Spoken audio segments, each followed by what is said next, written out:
Hi guys, welcome to the short lecture on table aliases. As you might guess from the name, table aliases is used to give aliases to the table. What I mean by that is, I'll just show you by this example. From our previous example, we have this SQL statement here, select statement here. How can I give table aliases to the statement? I can just do as v, for example. You can give any name you want. You can give it ven, any name you want. I'm just giving it v because that's the whole purpose of using table aliases. It makes our life easier when we are trying to access these tables. And we're going to do the same thing here as p.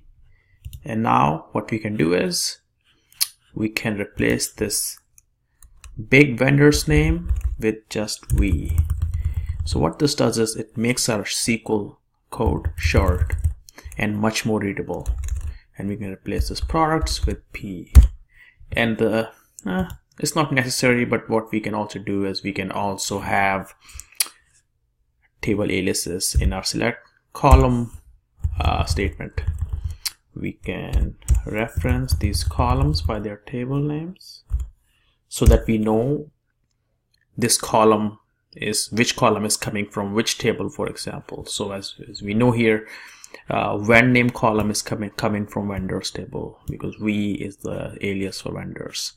Similarly, product name and product price columns are coming from products table, and we are using the p alias for that.